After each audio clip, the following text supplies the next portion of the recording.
Hey, madali lang to. Just for my records, document ko. Another halaman na another type of lily na mabango to na kinuha ko kay kay Jerry. Remember Jerry's Garden? I-check niyo 'yon, yung isa sa mga kliyente ko at makikita niyo siya almost every upload. Well, not every upload pero most of my uploads kapag dating sa tungkol sa garden, yard works, pagpunta ko doon, just for to documents everything lang, di ba? Kinuha ko siya kasi sobra-sobra rin nando sa kanya. At again, may isa pa yan, karatanim ko lang. Ito, nilagay ko. Pareho sila. Now, I believe, nang dati kong nilalagay dyan last mga past summers ay dahlia.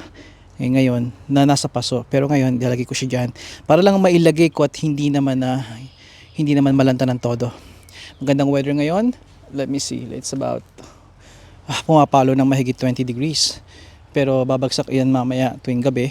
At ng maybe a single digit. And sometimes pag minamalas, pagkasama ng hangin, babalik sa negative. Kaya importante na alamin ninyo kung kailangan nyo pa talagang kailangan nyo kaagad ng summer tires. Kasi kung kayo nagta-travel sa gabi, madaling araw, at alam nyo may mga bumabagsak pang single digit sa inyong lugar, then maybe you should think about keeping those winter tires muna hanggat sunod-sunod na at marami na ang sunod-sunod na mga temperatura na above.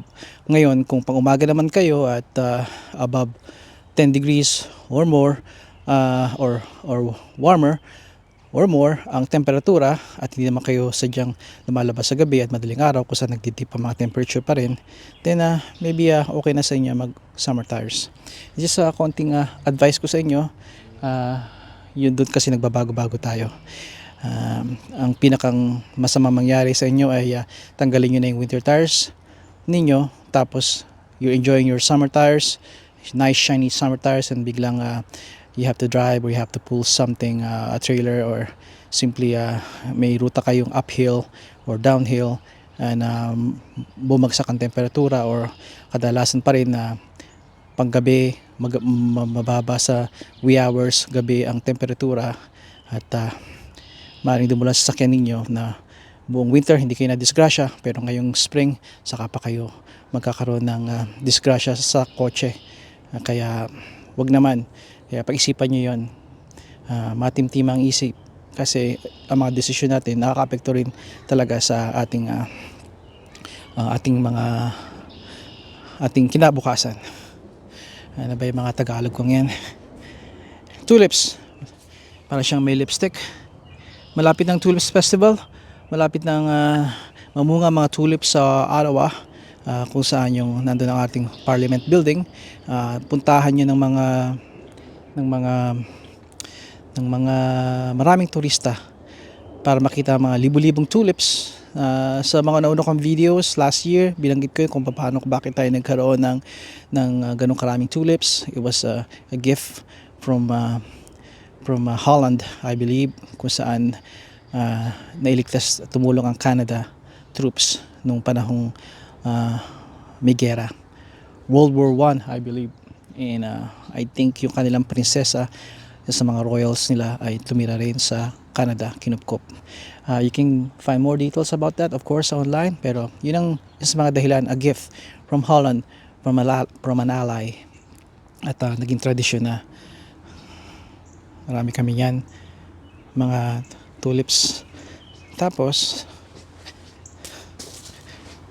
ito pa rin, you can see marami na siyang buds, mamumulaklak na.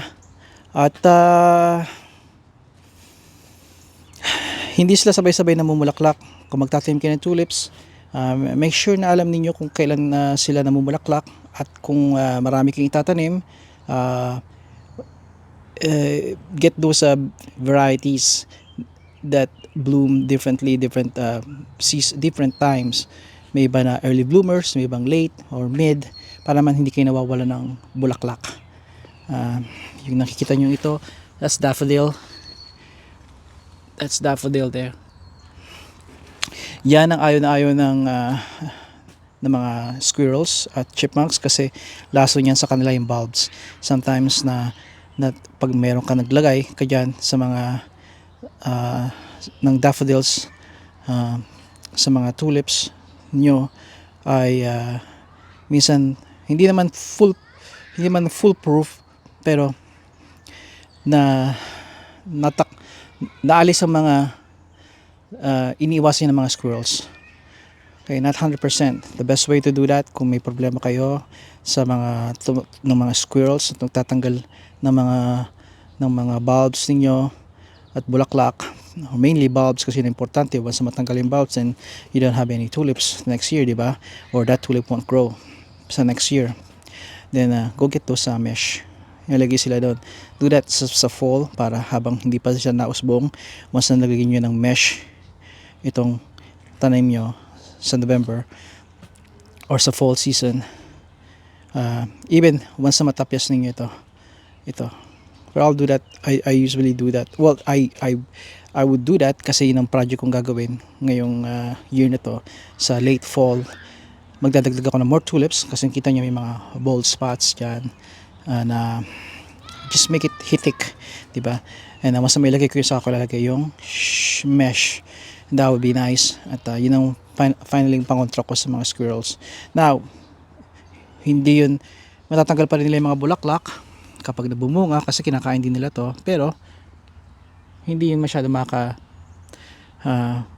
apekto, dahil may iwan pa naman yung leaves niya na magbibigay sustansya sa bulbs sa ilalim, sasagap na ng araw, at diretso yung nutrients sa ilalim para sa next bloom mabubuhay uli siya,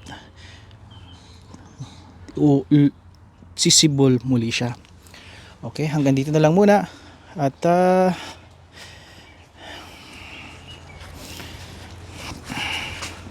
marami pa akong papakita sa inyo tungkol sa mga gardens, lalo na yung ating mga gulay. Padayon, kaibigan.